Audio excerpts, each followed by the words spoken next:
단 하루만이라도 아리스토텔레스로 살아보고 싶다. 땡땡 소리라고 비난했어요.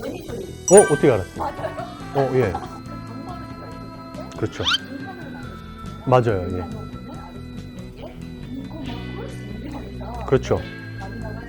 맞아요. 그 문제의식이 아리스토텔레스에게도 넘어오죠. 우선 결론적으로 얘기하면은 우리가 이 사상의 네트워크라고 하는 곳에서 아리스토텔레스가 차지하는 그 지분은 어마어마하다.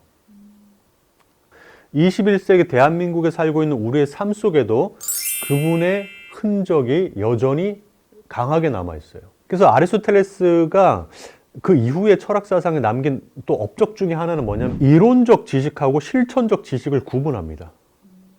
그러니까 theoretical, 이론적, 그다음에 practical, 실천적 두 개를 구분하고 이 두 개의 구분은 지금까지도 통용되고 있죠.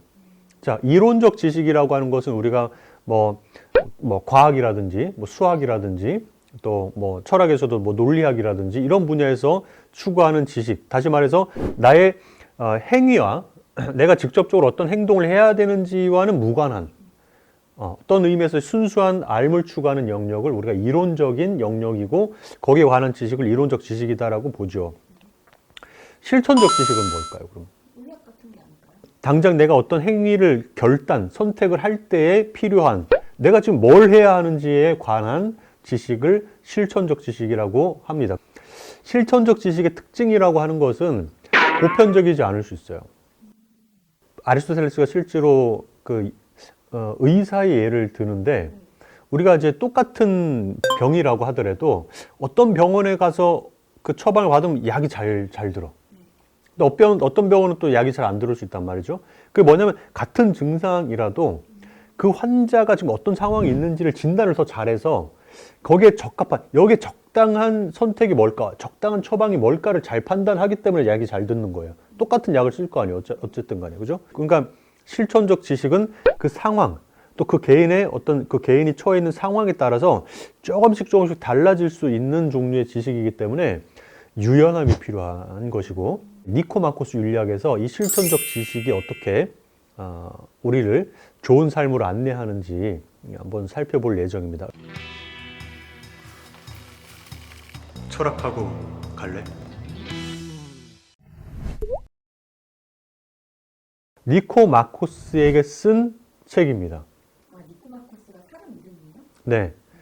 네, 니코마코스가 누구냐? 이제 아리스토텔레스의 아버지가 니코마코스였는데 자기 아들이 있었다고 해요. 근데 아들의 이름이 니코마코스였다고 합니다. 그러면 아리스토텔레스의 아버지 이름도 니코마코스, 아리스토텔레스의 아들 이름도 니코마코스? 네. 그래서 학자들이 추정하기에 자기 아들에게 쓴 내용이지 않을까라고 보고 있는데 뭐 그건 일단 중요한 게 아니고요. 니코마코스 윤리학에서 아리스토텔레스가 추구한 것은 보여주려고 했던 건 뭐냐면 행복한 삶이 어떻게 가능하냐 요거를 갖다 이제 묻는데요. 자, 여기서 말할 때 이 행복이라고 하는 단어는 고대 그리스어로 에우다이모니아. 자, 요게 어떤 뜻이냐면은 자기의 어떤 본성이 잘 발휘돼 갖고 아주 좋은 상태를 의미해요. 득도는 아니고요. 인간 이외의 모든 생물학적 종이 자신의 본성이 잘 실현된 상태를 에우다이모니아라고 부릅니다. 그러면 이제 내 본성이 잘 발휘된 상태가 뭐고 어떻게 우리 여기에 도달할 수 있을 것인가, 이제 니코마코스 윤리학에서 이렇게 얘기를 하는데요. 우선 아리스토텔레스는 현실을 중시를 하기 때문에 이렇게 얘기합니다. 니코마코스 윤리학에 보시면은 우리가 행복하게 살아감에 있어서 어느 정도 재산이 있어야 한다. 그렇지 않습니까? 재산이 아무것도 없는데 어떻게 행복해요? 또 몸의 건강함도 있어야 된다. 그렇죠? 몸이 아픈데 어떻게 행복할 수 있겠습니까? 현실적으로. 그러니까 현실주의자예요. 아리스토텔레스는. 그 다음에 친구도 적당하게 있어야 된다. 자, 그런데 그것들이 아무리 많아도, 재산이 아무리 많아도, 건강이 아무리 뛰어나고 한다고 하더라도 그것만으로는 행복해질 수 없다. 이게 이제 포인트예요. 자, 그러니까 재산과 몸의 건강함이라고 하는 것은 행복함의 어떤 필요 조건일 수는 있어도 오늘날로 얘기하면 충분 조건일 수는 없다라고 보는 겁니다. 그러면 이제 뭐를 우리가 저 충족시켜야지 행복해지는데요? 라고 물었을 때 아리스토텔레스가 이제 그 본성을 얘기하는 거예요. 아리스토텔레스는 자연을 관찰했다고 그러지 않습니까? 자연을 관찰해 보니까 각자의 생물학적 종이 자신의 본성을 갖고 있고 그걸 실현하려고 한다라고 하는 거를 관찰하는 거예요. 독수리 어떻습니까? 독수리 쫙 두 날개를 펴고 네? 하늘을 자유자재로 움직이면서 시력이 좋지 않습니까? 저기 막 몇 킬로미터 떨어져 있는 먹잇감을 보고 낚아채서 잡아먹는 이게 독수리의 본성이거든요. 인간에게도 이런 본성이 있다 이겁니다. 인간의 본성. 인간의 본성이 뭘까?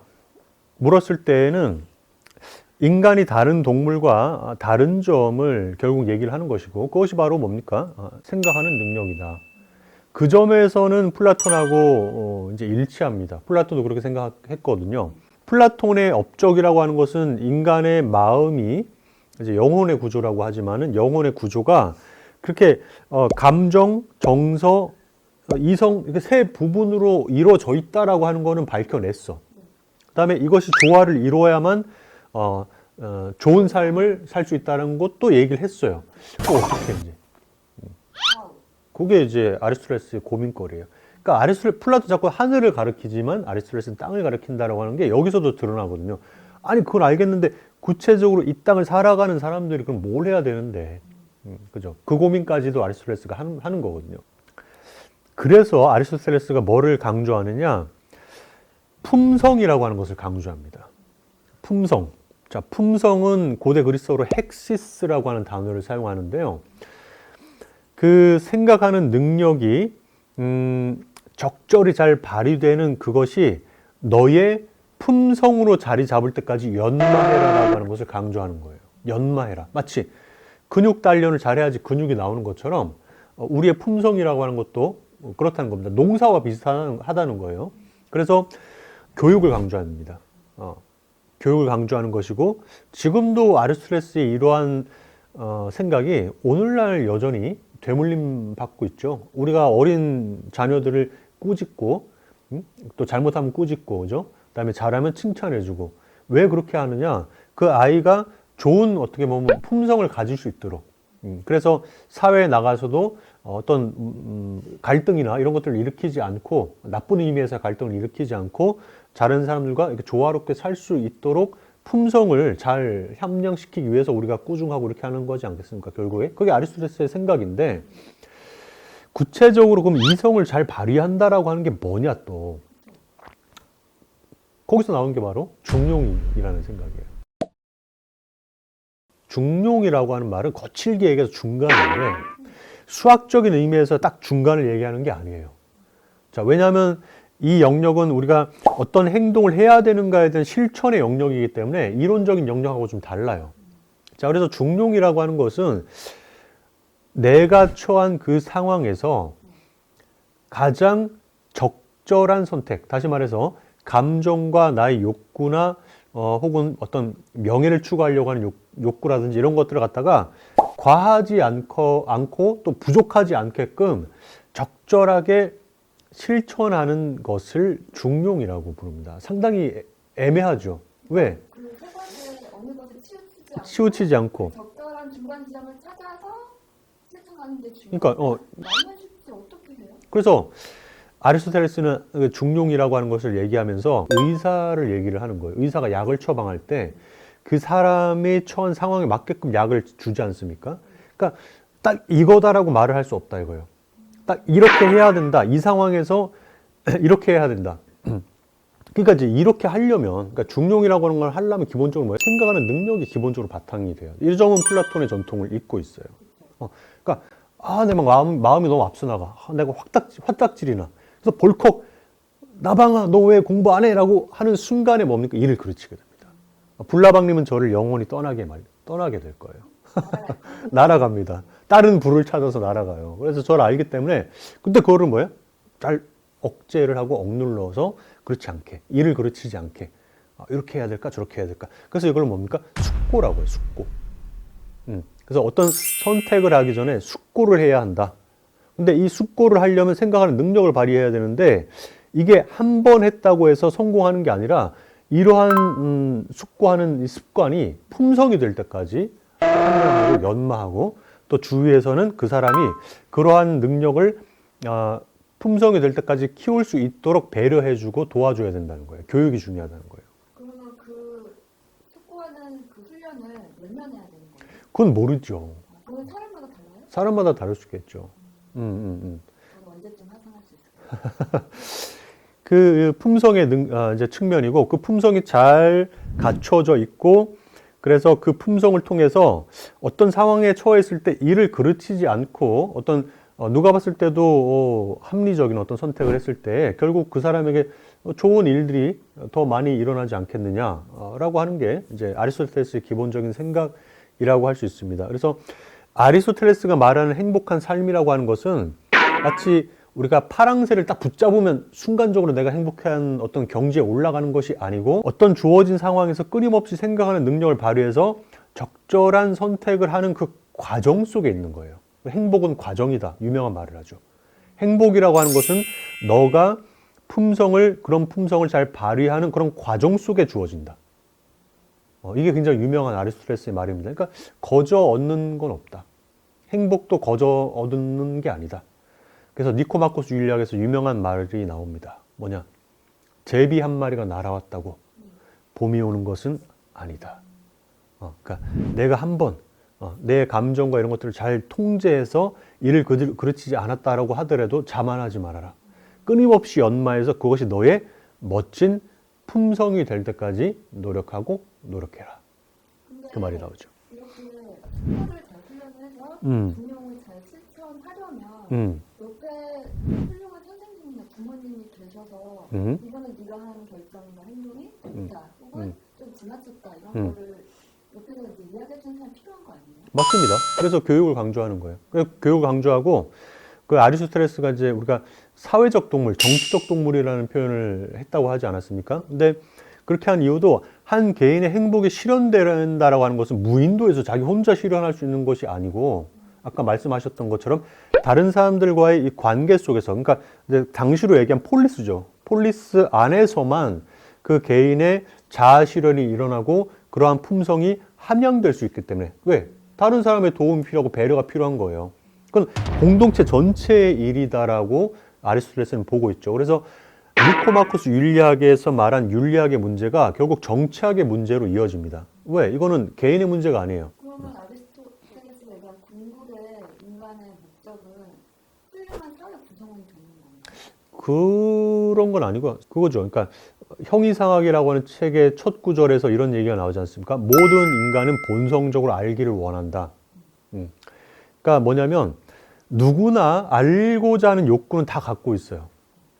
다만 그 욕구를 내가 얼마나 솔직하게 받아들이고 인정하고 거기에 직면해서 그걸 추구하느냐 안 하느냐의 차이가 있을 뿐이다라고 보는 겁니다.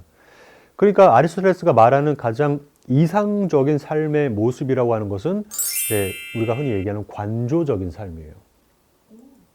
관조적인 삶이라고 하는 것은 조금 한 걸음 뒤에 물러서서 어떤 원리를 파악하고 또 질서를 깨닫고 그러면서 생각하는 삶. 이게 가장 이상적인 삶의 모습이다라고 아리스토텔레스는 얘기를 하고 있는데 이러한 활동 역시도 공동체 안에서만 가능한 활동이다. 그게 니코마코스 율리학의 메시지라고 할 수 있을 것 같아요. 이렇게 훌륭한 아리스토텔레스 사상을 잘 전해드렸는데요. 인간이 어떻게 살아야 되는지도 아리스토텔레스 사상을 통해서 잘 엿볼 수 있었지만 우리가 지금 철학 수업을 통해서 네. 훌륭한 철학자로 거듭나기 위해서는 우리가 어떤 덕목을 갖춰야 하나요? 엉덩이가 무거워야 돼요. 그러니까 철학이 우리가 이제 이소크라테스 때 얘기했듯이 철학하고 인문학은 좀 달라요. 예, 좀 다른데 이제 각자 역할이 있는 건데 철학의 역할은 옳고 그름을 검토하는 작업을 합니다. 그 다음에 옳고 또 이제 진리를 또 창출해내는 작업까지도 철학에서 하고 있는데 이 진리를 옳고 그름을 검토한다라고 하는 거는 쉬운 작업이 아니에요. 그거를 하기 위해서는 기본기가 굉장히 탄탄해야 돼요. 철학도 기본기가 탄탄해야 됩니다. 과학이나 수학이랑 똑같아요. 그래서 기본기를 함은 철학의 역사가 어떻게 흘러왔는지에 대한 지식이 있어야 하고, 또 전문 철학자는 하나의 개념을 이렇게 허투루 사용하지 않습니다. 왜냐하면 개념의 역사라고 하는 게 있어요. 그 역사를 모르면은 개념을 우리가 잘못 사용하게 돼서 애매어의 오류를 범하게 됩니다. 그래서 개념의 역사, 개념사라고 하죠. 개념사를 또 알아야 하고요. 그다음에 논증을 잘 구사하는 방법도 계속 글을 쓰고 첨삭을 하고 지도를 받으면서 익혀야 돼요. 논증을 구사하는 능력도 갖추고 있어야 됩니다. 그다음에 논리학에 대한 기초적인 지식도 있어야만 우리가 오류를 범하지 않고 자신의 생각을 논증으로, 다시 말해서 주장의 근거를 뒷받침해 주는 방식으로 표현을 할 수 있게 되거든요. 그래서 굉장한 연마가 필요하고 기본기가 필요합니다, 철학은. 그래서 기본적으로 엉덩이가 무거워야 돼요. 공부를 많이 해야 된다. 많이 해야 되고, 성격적인 부분에서는? 그렇죠. 성실함이고, 그다음에 이 호기심인데, 호기심은 기본적으로 저는 모든 사람이 갖춰져 있다고 생각합니다. 그런 점에서 아리스토텔레스의 말에 동의를 하고요. 호기심이 있어야 되고, 그다음에 재미를 이제 느껴야 되겠죠. 그 공부를 하는 과정에서 재미를 느껴야 되고, 그래서 그 꾸준함과 성실함, 그다음에 겸손함, 이게 정말 중요합니다. 철학 공부를 성실하게 해 나가는 데 있어서 굉장히 필요한 덕목이다. 그렇지 않으면 독단에 빠지게 돼요. 그러니까 역설적인 얘기예요. 철학이라고 하는 게 내가 갖고 있는 생각을 검토하면서 시작을 하는 것인데, 어떤 주장이나 어떤 이론이나 어떤 믿음이 진리, 절대적인 진리라고 믿게 되는 순간, 그 다음에 마음의 문을 닫아버리는 순간에 오히려 독단에 빠져버려요. 그러면 뭡니까? 철학이라고 할 수 없어요. 그래서 이런 겸손함, 이런 것도 필요합니다. 그래서 엉덩이가 무거워야 되고, 그 다음에 성실해야 되고, 똑같은 말이겠죠. 호기심도 있어야 되고, 공부의 재미를 느껴야 되고, 그 다음에 여기까지 할게요. 예. 힘듭니다. 철학하는 게. 예. 네, 오늘도 아리스토텔레스에 대해서 너무너무 신선한 감사합니다. 마지막 차례 네오였습니다.